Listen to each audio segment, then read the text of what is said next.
ئایندەی هەرێم لە بەردەم هاوپەیمانیە سیاسیەکاندا ناونیشانی ئەو دیبەیتەی کە بەشی لێکۆڵینەوە و چاپەمەنی تۆڕی میدیایی کۆمەڵ بۆ کارگێڕی ئەنجومەنی سیاسی کۆمەڵ و بەڕێوەبەری تۆڕی میدیایی کۆمەڵ و شوان هەورامی نووسەر و لێکۆڵەرسازی کردبوو. لە دیبەیتەکەدا چۆنیەتی گۆڕانی سیستەمی حکومڕانی بە هاوپەیمانی نێوان لایەنەکان تاوتوێ کرا و داهاتووی کۆمەڵ ئیسلامیش بەپێی سیاسەتی ئێستا و ڕابردووی لە نێوان هاوپەیمانی و هاولیستی لەگەڵ لایەنەکان ڕوون کرایەوە.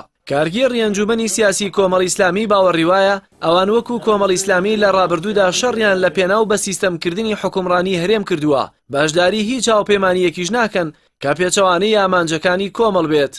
تەحالفێکی سیاسیەکەین بۆ دەفعی زوڵمێک. باش ئێوەرە بەرامبەر ئەم بڵێن ئەمەی کە زوڵمێکەیە لە کوردستانە وەرە لە دوو هەنگاو پێکەوە بی.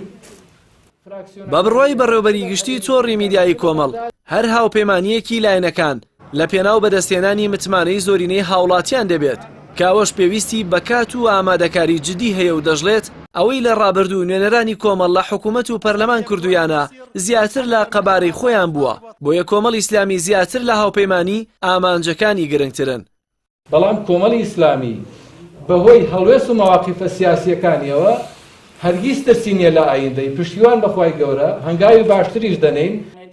شوان هەورامی لێکۆڵەری سیاسی باوەڕی وایە هاوپەیمانی جیاوازە لە یەکلیستی، ئەو لایەنانە دەتوانن هاوپەیمان بن کاڵوێستی سیاسی و ئامانجی سیاسیان یەک بێت و یەکلیستیش بە هاوسۆزی ناکرێت لە کاتێکدا هەڵوێستەکانت یەک نەگرێتەوە.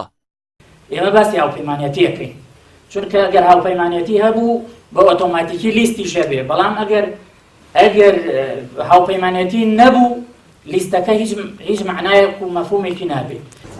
لەگەڵ نزیکبوونەوە لە هەڵبژارنەکانی هەرێم و عێراق جموجوڵی لایەنەکان بۆ بەستنی هاوپەیمانی سیاسی یان دروستکردنی یەکلیستی دەستی پێکردووە و لێکۆڵەرانی سیاسیش باوەڕیان وایە هاوپەیمانی نێوان ئەو لایەنانە متمانەی زیاتر بەدەستدێنێت کە ئامانجی سیاسی و هەڵوێستەکانیان لە ڕابردوودا یەک بوو بێت و باوەڕشیان وایە دۆخی سیاسی هەرێمیش بە جۆرێک شێواوە چەندها بەهەست و سۆزی ئاینی و نیشتیمانی ڕێک ناخرێتەوە. جەلال محەممەد، کەناڵی ئاسمانی پەیام، سلێمانی.